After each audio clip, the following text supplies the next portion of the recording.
the whole word terror is a relatively new term. And the idea that now we've got terror forces and policing units is one thing.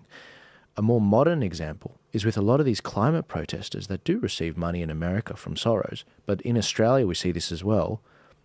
No one likes the climate protesters here. They find them as pests. They don't like that they shut down the traffic, the trains, and yet these people, they're driving additional powers being given to police and government. And people like us, we're cheering for it. Yeah, get them off and this and that.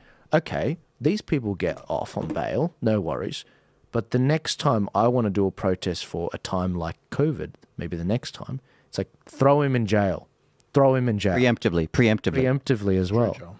And that's you may not have needed to post about it. They just need to ask you about it and in an interview come to a reasonable conclusion that you would host a event that may obstruct essential infrastructure. So they sit you down and the way the interview goes, it won't be optional for you. So you'll have to have the interview, right?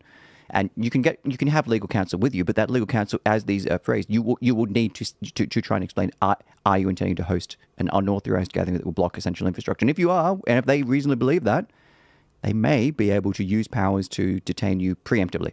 They have pre-crime laws here for essential infrastructure. I'll give you an example, not with the infrastructure, but with something else. During COVID, when I was in Sydney and I was in the western suburbs, there was a planned protest I was going to cover as a journalist in August 2021. And a week before, the police came to my house. They said, if you go within 5 kilometres of Victoria Park between 9 a.m. and I do believe 5 p.m., we'll throw you in jail for 5 years. So that made its way naturally to George Christensen and Mark Latham, who were talking about it privately.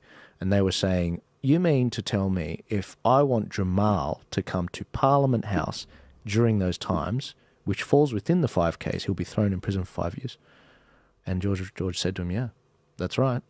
So we do have that stuff. And by the way, where did those laws come from? A police officer told me, he said they use these laws to stop often bikies and gangs from meeting at certain times for certain things. So we didn't speak up for their rights, and now it's being applied to a journalist. And that's what I was doing. I was covering these protests like that. And it's like, whoa. I actually think where the climate protesters blocked the bridge, she ended up having a 9-month custodial sentence.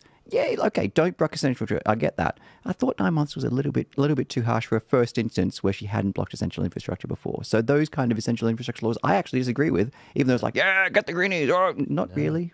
I spoke up at the time and I said, guys, this is escalating things. A lot of these greenies, they're cashed up. They've got good people behind them. They get off by saying, well, they were very anxious about the climate crisis. Therefore, on mental health grounds, we'll let them go. Green staff for Shoebridge, who went and vandalised Captain Cook out of work hours, though. It was okay. It wasn't during office hours. She wasn't in the Parliament actively graffitiing there. It was after work hours, so it was okay. It's insane. Anyways, did anyone else have anything to add on that particular topic? I agree with you there. When you make a law to the lowest common denominator, bikies, in that example, yeah, it does put the rest of us who want to gather for whatever reason into trouble, because the next government can say, right, okay, you Christians that are at church there, you're not going to go there anymore. You're not going to meet at home anymore. In fact, we'll ban a book and we'll also ban the Bible a few years later. Yeah, that's right. You have to know how the laws are going to be applied against people who aren't popular, against you.